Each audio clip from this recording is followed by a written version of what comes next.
अधूरी शिक्षा। घटना एक गुरुकुल की है। शिष्य की शिक्षा पूरी हो चुकी थी। शास्त्रों का अध्ययन वह कर चुका था। गुरु ने कहा, वत्स, अब तुम पूर्ण विद्वान बन चुके हो। तुम्हारी शिक्षा पूरी हो चुकी है और तुम समस्त शास्त्रों का अध्ययन भी कर चुके हो। अब तुम्हें अपने कर्तव्य पथ पर आगे बढ़ना है। अपने अर्जित ज्ञान को सिद्ध करना है। शिष्य ने श्रद्धा पूर्वक सिर झुकाकर पूछा, गुरुदेव, इसके लिए मैं क्या करूं? कृपा कर मेरा मार्गदर्शन करें। गुरुजी ने कहा, वत्स, मेरी इच्छा है कि एक दिन तुम मेरे साथ रहो। जहां जहां मैं जाऊं वहां वहां मेरे साथ चलो। शिष्य सहर्ष तैयार हो गया।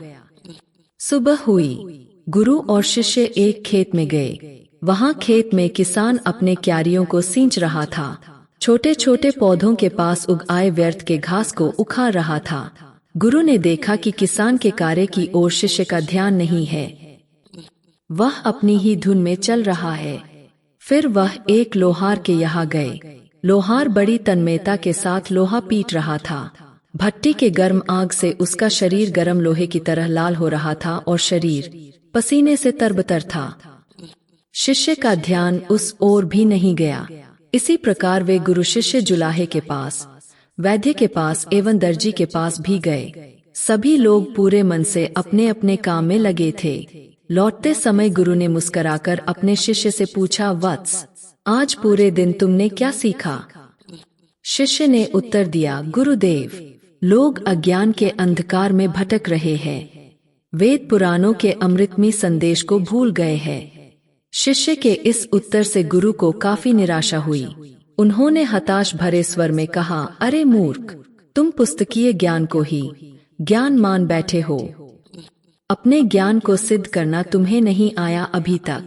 अभी तुम्हारी शिक्षा अधूरी है। यह सुन शिष्य आवाक रह गया और अपने गुरुदेव के चरणों में गिर पड़ा। तब गुरु जी का गंभीर स्वर गूंजा, किसान जब अपना तनमन लुटाता है तब खेत में अन्न पैदा होता है। लोहार जब गर्म भट्टी में अपना शरीर सुखाता है तब धातु सिद्ध होती है। उसका कल्याणकारी रूप निखरता है। पथिक जब स्वयं को निःशेष कर देता है तब उसे लक्ष्य प्राप्त होता है।